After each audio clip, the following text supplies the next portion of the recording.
அடடா, செம்மையான கலெக்ஷன், சூப்பரான குவாலிட்டி, பட்ஜெட் பிரைஸ்ல ஒரு ஃபுல் ஃபேமிலி ஷோரூம்னா அது நம்ம ஆர்ஜே டெக்ஸ்டைல்ஸ் தான்.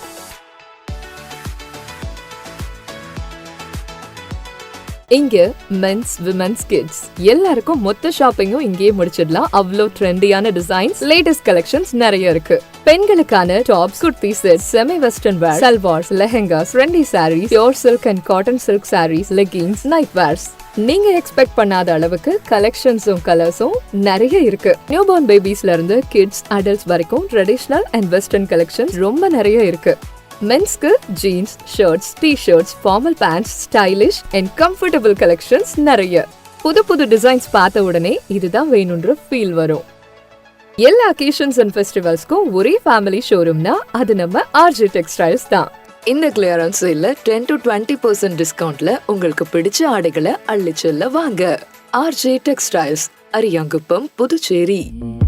வண்ண கனவுகள் வாழும் இடம், உங்கள் குடும்பம் கொண்டாடும் உலகம், இதயம் சொல்லும் ஒரே பெயர்,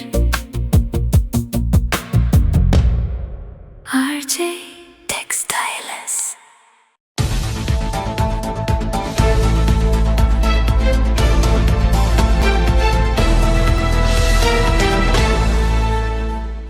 நீங்கள் 10ஆம் வகுப்பு அல்லது அதற்கு மேல் படித்தவரா? உங்கள் எதிர்காலத்தை பற்றிய கவலை இனி இல்லை. படித்து முடித்த உடனேயே கை நிறைய சம்பாதிக்கலாம். Mahatma Gandhi institute of hotel management and catering technology. 30 ஆண்டுகளுக்கும் மேலான அனுபவமும் திறமையும் வாய்ந்த ஆசிரியர்களை கொண்டு பிராக்டிகல் பேஸ்ட் முறையில் பாடங்கள் நடத்தப்படுகிறது. கோர்சஸ் ஆஃபர்ட்: 2 வருட diploma in hotel management and catering sciences, 3 வருட B.Voc in hotel management and hospitality management. மேலும் 1 வருட படிப்புகளான diploma in food production, diploma in food and beverage service போன்ற படிப்புகள் கற்றுக் கொடுத்து உடனடி வேலைக்கு உத்தரவாதம் அளிக்கப்படுகிறது. புதுவை மற்றும் அனைத்து மாநிலங்களில் உள்ள முன்னணி நட்சத்திர ஹோட்டல்களில் நேரடி செய்முறை பயிற்சி.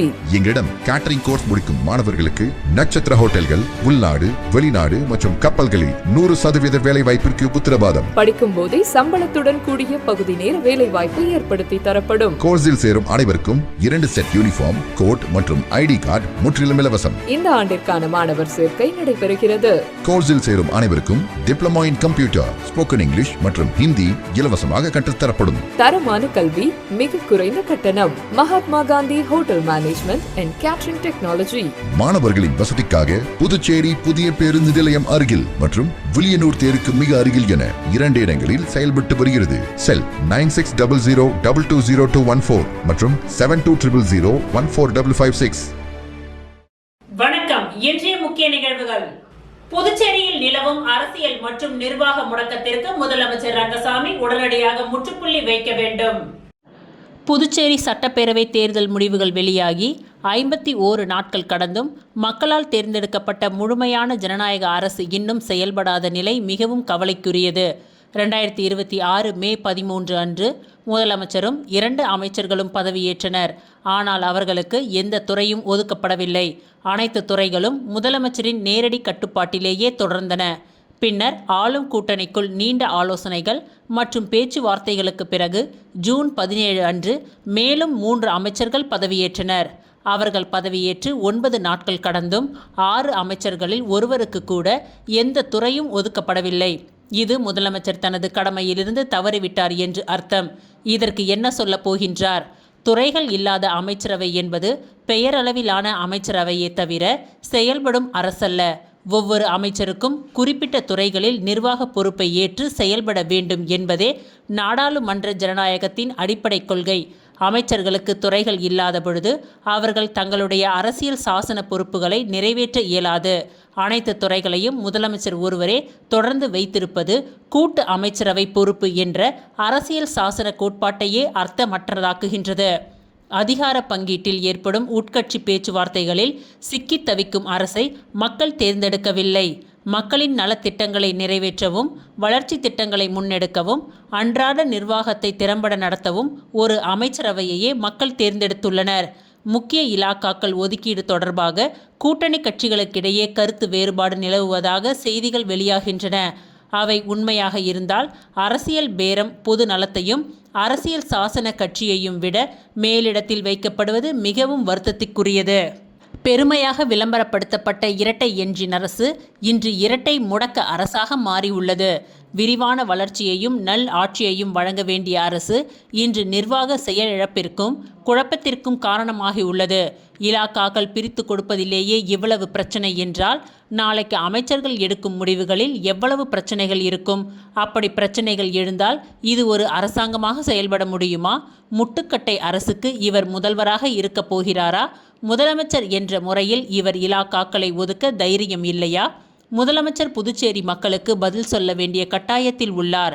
அமைச்சர்களுக்கு ஏன் இதுவரை துறைகள் ஒதுக்கப்படவில்லை? துறைகள் ஒதுக்கப்படுவதை தடுக்கின்ற காரணம் என்ன? அரசின் நிர்வாகம் இன்னமும் எவ்வளவு நாள் அரசியல் பேச்சுவார்த்தைகளில் கைதியாக இருக்கும்? ஒவ்வொரு நாளும் நீளும் இந்த தாமதம் நல்லாட்சியை மறுப்பதோடு மட்டுமல்ல, மக்களின் ஜனநாயக தீர்ப்புக்கும் அவமரியாதையாகும். எனவே முதலமைச்சர் உடனடியாக அனைத்து அமைச்சர்களுக்கும் துறைகளை ஒதுக்கி கூட்டு அமைச்சரவை பொறுப்பு என்ற அரசியல் சாசன கொள்கையை நடைமுறைப்படுத்தி புதுச்சேரி அரசு முழுமையான அரசியல் சாசன ஆட்சியாக செயல்படுவதை உறுதி செய்ய வேண்டும் என்று வலியுறுத்துகின்றேன். புதுச்சேரி மக்கள் முழுமையாக செயல்படும் அரசையே எதிர்பார்க்கின்றார்கள், பெயரளவிலான அரசை அல்ல.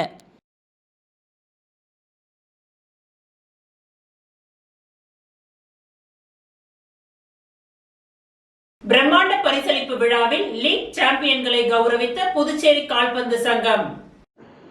புதுச்சேரி கால்பந்து சங்கத்தின் சார்பில் 2024-25 மற்றும் 2025-26 ஆண்டிற்கான கால்பந்து லீக் போட்டிகளில் வெற்றி பெற்ற அணிகளுக்கான பரிசளிப்பு விழா ஞாயிற்றுக்கிழமை மாலை லாஸ்பேட்டையை அடுத்துள்ள LFP விளையாட்டு மைதானத்தில் சிறப்பாக நடைபெற்றது. இவ்விழாவிற்கு புதுச்சேரி சட்டப்பேரவையின் முன்னாள் சபாநாயகர் செல்வம் தலைமை விருந்தினராக கலந்து கொண்டு வெற்றி பெற்ற அணிகளுக்கு பரிசுகளை வழங்கினார். சிறப்பு விருந்தினராக அமுதவாணன், நிபுணர், சபரி வித்யாஸ்ரம் மேல்நிலைப் பள்ளி அவர்கள் கலந்து கொண்டு வீரர்களையும் அணிகளையும் பாராட்டினார். இந்நிகழ்ச்சியில் ஏராளமான வீரர்கள், பயிற்சியாளர்கள், கிளப் நிர்வாகிகள், கால்பந்து ஆர்வலர்கள் மற்றும் பொதுமக்கள் கலந்து கொண்டு விழாவினை சிறப்பித்தனர். புதுச்சேரி கால்பந்து சங்கம் நடத்திய பல்வேறு போட்டிகளில் சாதனை படைத்த அணிகளின் வெற்றிகளை கொண்டாடும் வகையில் இவ்விழா நடைபெற்றது. விழாவில் பேசிய சிறப்பு விருந்தினர்கள் வெற்றி பெற்ற வீரர்கள் மற்றும் அணிகளை பாராட்டியதுடன் புதுச்சேரியில் கால்பந்து விளையாட்டை மேம்படுத்தவும் வளர்ச்சி அடைய செய்யவும் தொடர்ந்து பாடுபட்டு வரும் புதுச்சேரி கால்பந்து சங்கத்தின் சேவைகளை பாராட்டினார்கள். விழாவின் பொழுது 2024-25 மற்றும் 2025-26 ஆகிய ஆண்டுகளில் வெற்றி பெற்ற அணிகளுக்கு கோப்பைகள், பதக்கங்கள் மற்றும் சான்றிதழ்கள் வழங்கப்பட்டன. 2024-25 ஆண்டில் நடைபெற்ற லீக் போட்டிகளின் விவரங்கள்: 13 வயதுக்குட்பட்ட சிறுவர் லீக் LFP ஸ்போர்ட்ஸ் சுழல் கோப்பை போட்டி யாழி FC சுழல் கோப்பையை பெற்றது. கரையாம்புத்தூர் FA 2ஆம் இடத்திற்கான கோப்பையை பெற்றது. சிட்டி 5 FC 3ஆம் இடத்திற்கான கோப்பையை பெற்றது. 17 வயதுக்குட்பட்ட ஆண்கள் லீக் LFP ஸ்போர்ட்ஸ் சுழல் கோப்பை போட்டி LFB கால்பந்து அகாடமி சுழல் கோப்பையை பெற்றது. சோமசுந்தரனார் FC 2ஆம் இடத்திற்கான கோப்பையை பெற்றது. கிருஷ்ணன் மெமோரியல் FC 3ஆம் இடத்திற்கான கோப்பையை பெற்றது. Group division league Puducherry super strikers FC அணி குரூப் லீக் சாம்பியன் கோப்பையை பெற்றது. கிட்டு கிரிக்கெட்ஸ் FA 2ஆம் இடத்திற்கான கோப்பையை பெற்றது. ஆண்டனி அமல்ராஜ் FC 3ஆம் இடத்திற்கான கோப்பையை பெற்றது. சூப்பர் டிவிஷன் லீக் போட்டி வம்பாக்கிரபாளையத்தை சேர்ந்த குப்ராஜ் FC அணி லீக் சாம்பியன் கோப்பையை பெற்றது. புதுச்சேரி காவல்துறை FC அணி 2ஆம் இடத்திற்கான கோப்பையை பெற்றது. பிளே மேக்கர் FC 3ஆம் இடத்திற்கான கோப்பையை பெற்றது. 2025-26 ஆண்டில் நடைபெற்ற லீக் போட்டிகளின் விவரங்கள்: 13 வயதுக்குட்பட்ட சிறுவர் லீக் LFP ஸ்போர்ட்ஸ் சுழல் கோப்பை போட்டி LFB கால்பந்து அகாடமி சுழல் கோப்பையை பெற்றது. சிட்டி 5 FC 2ஆம் இடத்திற்கான கோப்பையை பெற்றது. குப்ராஜ் FC 3ஆம் இடத்திற்கான கோப்பையை பெற்றது. சூப்பர் டிவிஷன் லீக் வம்பாக்கிரபாளையத்தை சேர்ந்த குப்ராஜ் FC அணி லீக் சாம்பியன் கோப்பையை பெற்றது. ஓகா சாக்கர் அகாடமி 2ஆம் இடத்திற்கான கோப்பையை பெற்றது. பிளே மேக்கர்ஸ் FC 3ஆம் இடத்திற்கான கோப்பையை பெற்றது. இவ்விழாவிற்கு புதுச்சேரி கால்பந்து சங்க தலைவர் நெஸ்டோர் தலைமை தாங்கினார். சங்கத்தின் கௌரவ செயலாளர் தனசேகர் வரவேற்புரையாற்றி நிகழ்ச்சிகளை முன்னெடுத்துச் சென்றார். மேலும் புதுச்சேரி கால்பந்து சங்க நிர்வாக குழு உறுப்பினர்களான வினோத்குமார் மற்றும் Sukumaran, Sathishkumar, administrative head Narayanamurthy technical coordinator ஆகியோரும் விழாவில் கலந்து கொண்டு வெற்றி பெற்ற அணிகள் மற்றும் அதிகாரிகளை பாராட்டினார்கள்.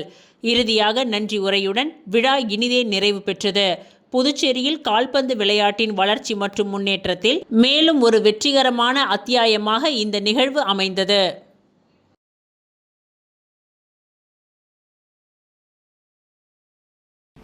ஓசூடு தொகுதியின் சட்டமன்ற உறுப்பினர் அலுவலகத்தின் திறப்பு விழா 10 கண்டு பகுதியில் நடைபெற்றது. புதுச்சேரி மாநிலம் வில்லியனூர் கொம்யூனுக்கு உட்பட்ட ஊசூடு சட்டமன்ற தொகுதியின் 10 கண்டு பகுதியில் சட்டமன்ற உறுப்பினர் அலுவலகத்தின் திறப்பு விழா இன்று சிறப்பாக நடைபெற்றது. இந்நிகழ்ச்சிக்கு ஊசூடு தொகுதியின் சட்டமன்ற உறுப்பினர் கார்த்திகேயன் தலைமை தாங்கினார். விழாவில் சட்டமன்ற உறுப்பினர் நேரு, முன்னாள் அமைச்சர்கள், முன்னாள் சட்டமன்ற உறுப்பினர்கள், இந்திய தேசிய காங்கிரஸ் கட்சியின் நிர்வாகிகள், ஊர் முக்கியஸ்தர்கள், தொகுதியின் முக்கிய பிரமுகர்கள் மற்றும் பொதுமக்கள் என ஏராளமானோர் கலந்து கொண்டனர். சட்டமன்ற அலுவலகம் திறக்கப்பட்டதை அடுத்து கலந்து கொண்டவர்கள் கார்த்திகேயன் எம்எல்ஏவிற்கு பொன்னாடை அணிவித்து வாழ்த்துக்களை தெரிவித்தனர். மேலும் பொதுமக்களின் கோரிக்கைகள் மற்றும் தொகுதி மேம்பாட்டு பணிகளை நேரடியாக கேட்டு தீர்வு காணும் வகையில் இந்த அலுவலகம் செயல்படும் என்று தெரிவிக்கப்பட்டது.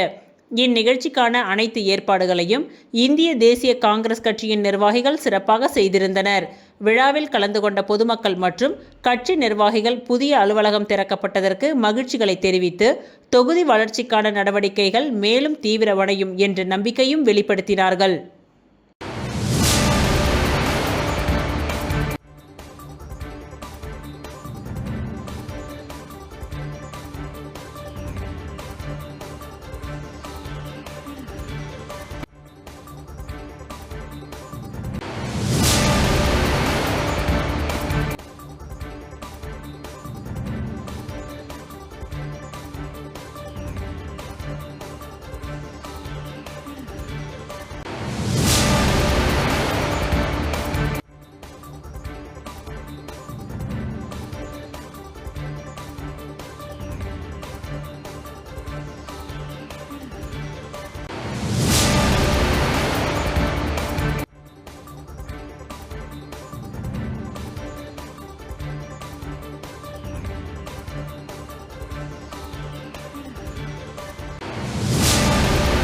விளம்பர இடைவேளைக்கு பிறகு மீண்டும் நிகழ்வுகள் தொடரும்.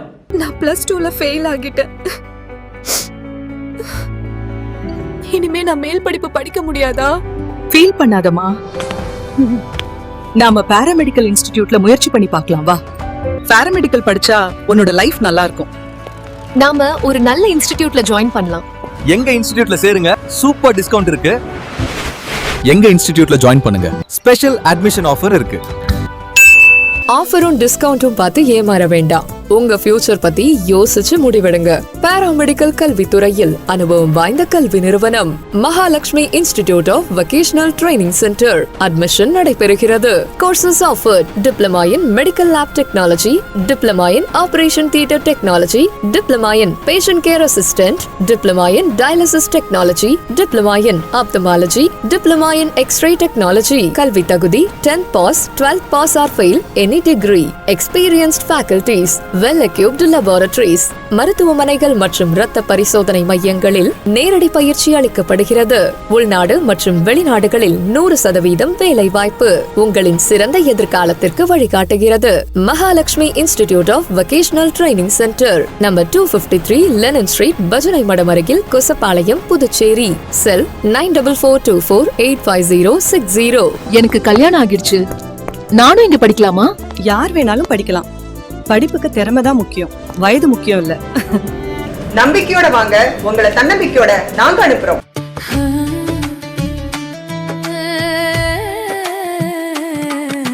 சம்மர் வெயில் காயுது, வேர்வையிலே உடல் நோவுது, கேள்வி ஏதும் கேட்காம ஏசி வாங்கி போடு.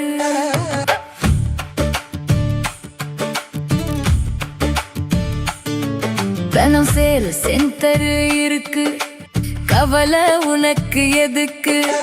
மல்டி பிராண்ட் எல்லாம் சூப்பரான கெட்டப், ஈஸியான இஎம்ஐ, நமக்கு விலையும் ரொம்ப குறைவா இருக்கு. கூலர், ஃப்ரிட்ஜ், வாஷர் எல்லாம் வேற லெவல், கோஸ் பம்ப். பணம் சேல் சென்டர் சேல் சென்டர் இருக்கு, சம்மர் டென்ஷன் எதுக்கு? தனம்ல ஏசி வாங்கி சம்மரை சில் பண்ணுங்க. தனம் சேல் சென்டர், காமராஜ் சாலை, பாண்டிச்சேரி. மீண்டும் நிகழ்வுகள் தொடர்கின்றன. ஸ்ரீ வெங்கடேஸ்வரா கல்வி குழுமத்தின் சார்பில் போதை இல்லாத நகரங்களை உருவாக்க விழிப்புணர்வு நடைபயணம். காவல்துறை சட்டம் ஒழுங்கு சத்தியசுந்தரம் டிஐஜி கலந்து கொண்டு துவக்கி வைத்தார். ஸ்ரீ வெங்கடேஸ்வரா கல்வி குழுமத்தின் சார்பில் போதை நடமாட்டம் இல்லாத நகரங்களை உருவாக்க பொதுமக்களிடையே விழிப்புணர்வை ஏற்படுத்த மாணவர்கள் சார்பில் நடைப்பயணம் நடைபெற்றது. வில்லியனூரில் உள்ள ஸ்ரீ வெங்கடேஸ்வரா கம்யூனிட்டி மெடிக்கல் சென்டரில் இருந்து துவங்கி வில்லியனூரில் உள்ள முக்கிய வீதிகள் வழியாக விழிப்புணர்வு பேரணி நடைபெற்றது. இந்த நிகழ்ச்சியில் புதுச்சேரி சட்டம் ஒழுங்கு டிஐஜி சத்தியசுந்தரம் அவர்கள் கலந்து கொண்டு விழிப்புணர்வு நடைப்பயணத்திற்கான கொடியினை அசைத்து துவக்கி வைத்தார். அதனைத் தொடர்ந்து போதைப் பொருள் தடை சட்டம் மற்றும் அதற்குரிய தண்டனைகள் குறித்து பேசினார்.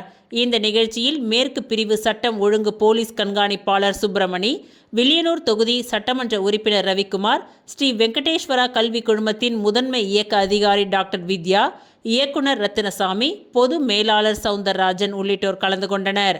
புதுச்சேரியில் உள்ள முக்கிய இடங்களில் தடை செய்யப்பட்ட போதைப் பொருட்கள் விற்பனை மற்றும் நடமாட்டத்தை கட்டுப்படுத்த பள்ளி கல்லூரி மாணவர்கள் மற்றும் பொதுமக்களுக்கு விழிப்புணர்வை ஏற்படுத்தும் வகையில் இந்த நடைப்பயணம் நடைபெற்றது. இந்த பேரணியில் 500க்கும் மேற்பட்ட கல்லூரி மாணவர்கள் கலந்து கொண்டு போதைப் பொருள் விற்பனை மற்றும் தடை சட்டத்தை வலியுறுத்தி போதையில்லா நகரினை உருவாக்க வேண்டும் என்று கூறி கைகளில் பதாகைகளை ஏந்தி கொண்டு ஊர்வலமாக சென்றனர். இந்த நிகழ்ச்சியில் ஸ்ரீ வெங்கடேஸ்வரா கல்வி குழுமத்தை சேர்ந்த முதல்வர்கள், துணை முதல்வர்கள், பேராசிரியர்கள், மாணவர்கள் என பலர் கலந்து கொண்டனர்.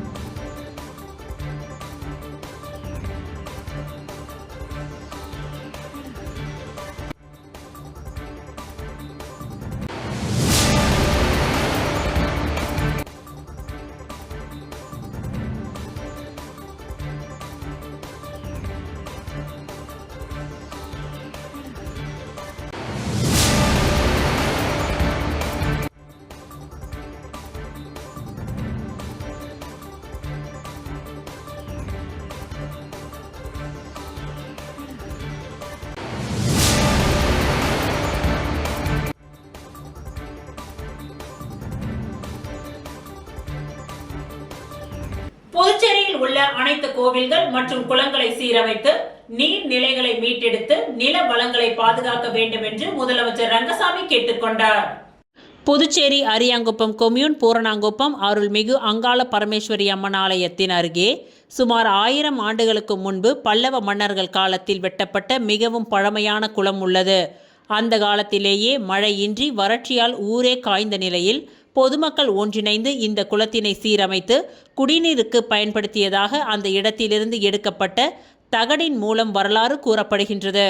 இந்நிலையில் தற்பொழுது பூரணாங்குப்பம் கிராம மக்கள் மற்றும் அப்பகுதியில் இயங்கி வரும் தனியார் தொண்டு நிறுவனம் இணைந்து சமூக பொறுப்பு நிதியுடன் சுமார் 1.5 ஏக்கர் நிலப்பரப்பில் ரூபாய் 1,20,00,000 மதிப்பீட்டில் 5000 கன அடி நீர் கொள்ளளவு கொண்ட இந்த குளத்தின் பணிகள் நிறைவடைந்து இன்று திறப்பு விழா நடைபெற்றது.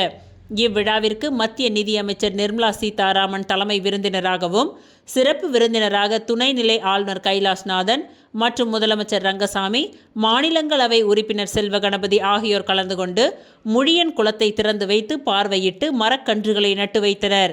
விழாவில் பேசிய முதலமைச்சர் ரங்கசாமி, முழியன் குளத்தை மீட்க முயற்சி செய்த அனைவருக்கும் எனது நன்றி.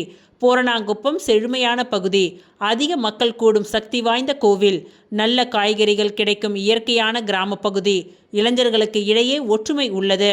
பூரணாங்குப்பம் சிலம்பம் கலைக்கு பேர் போனது. நீர்வளம், நிலவளம் உள்ளிட்டவைகள் நிறைந்த சுற்றுலா தலமாக விளங்குகின்றது. கோவில் தெப்பல் திருவிழா என்பது மிகவும் முக்கியம். கோவில் தலங்களில் குளங்களை வெட்டுவதும் தெப்பல் திருவிழா நடத்துவதும் சிறப்பு வாய்ந்தது. நமது பகுதியில் நல்ல குடிநீர் கிடைக்கின்றது. கிராம பகுதிகள் வளர்ச்சி அடையும் பொழுது நிலப்பரப்புகள் சுருங்கி நீர்நிலைகள் காணாமல் போகின்றது. புதுச்சேரியில் உள்ள அனைத்து நீர்நிலைகளையும் சீரமைக்க வேண்டும். ஒவ்வொரு பகுதிகளிலும் உள்ள அரசு குளங்கள் மற்றும் கோவில் குளங்கள் ஆகியவைகளை சீரமைத்து நீர்நிலைகளை மீட்டெடுப்போம், நில வளங்களை பாதுகாப்போம் என்று முதலமைச்சர் ரங்கசாமி பேசினார். விழாவில் அமைச்சர் ராஜசேகர், தொகுதியின் சட்டமன்ற உறுப்பினர் Ramu, MLA Jose Charles Martin, முன்னாள் சபாநாயகர் செல்வம் மற்றும் பலர் கலந்து கொண்டு சிறப்பித்தனர். இவ்விழாவிற்கான ஏற்பாடுகளை பூரணாங்குப்பம் கிராம பொதுமக்கள் மற்றும் தனியார் தொண்டு நிறுவனம் ஆகியோர் இணைந்து செய்திருந்தனர். வயல்வெளிகள் இருந்து கிராமம் சுற்றி நல்ல வயல்வெளிகள், நஞ்சை நிலங்கள், அவற்றிற்கு தண்ணீர் பாய்ச்சுவதற்கு நிலங்கள் தண்ணீர் குளங்கள் பயன்படுத்தப்பட்டு வந்தது. நல்ல நம்ம ஊர்ல நல்ல குடிநீர் கிடைத்து கொண்டே இருந்தது. வளர்ச்சி அடையும் பொழுது நகரங்கள் ஒரு பெரிய விரிவு அடையும் பொழுது பல குளங்கள் காணாம போயிடுது. ஏரிகள்ல ஆக்கிரமிப்பு, அப்ப சரியா தண்ணி அங்க தேக்கி வைக்க முடியாத ஒரு நிலை. அதிகமான ஆழ்குழாய் கிணறுகள் நம்ம போட வேண்டிய கட்டாயம். நீச்சலை பொறுத்தவரைக்கும் பாத்தீங்கன்னா நம்ம குடிநீர் எல்லாம் ஆழ்குழாய் கிணறு மூலமா தான் நம்ம நிலத்தை பயன்படுத்தி தான் குடிநீர் கொடுத்துட்டு இருக்கோம். அப்போ அதிகமான தண்ணீரை உறிஞ்சும் பொழுது நமக்கு கடல் அருகே இருப்ப கடல் உள்ளே புகுந்து விட்டது. இது ஒரு காரணம். இப்ப நகரத்துல கொஞ்சம் பயம் தண்ணீர் சரியாக இல்லை அப்படின்னு நம்ம சட்டமன்றம் கூட சொன்னாரு. இதெல்லாம் ஒரு காரணம். பல தொழிற்சாலைகள் வருவது, சில நேரத்தில் நல்ல தொழிற்சாலைகள் வர வேண்டும், வேலை வாய்ப்பு கொடுக்க வேண்டும் நம்ம சொல்றோம். தொழிற்சாலை அமைக்கப்பட்டு வருது. சில தொழிற்சாலை கழிவு எல்லாம் விட்டுருவாங்க, அது சரியா சுத்தம் விடாம அப்படியே விட்டுருவாங்க. அதனால ஏற்படுகின்ற அந்த நிலத்தடி பாதிப்பு. இதெல்லாம் ஒரு சில காரணங்கள் நம்முடைய தண்ணீர் நிலை, குடிநீர் நிலை பாதிக்கப்பட்டு இருக்கின்றது. இதெல்லாம் சரியாகி நல்ல இத்துடன் இன்றைய நிகழ்வுகள் நிறைவடைந்தன. நன்றி, வணக்கம்.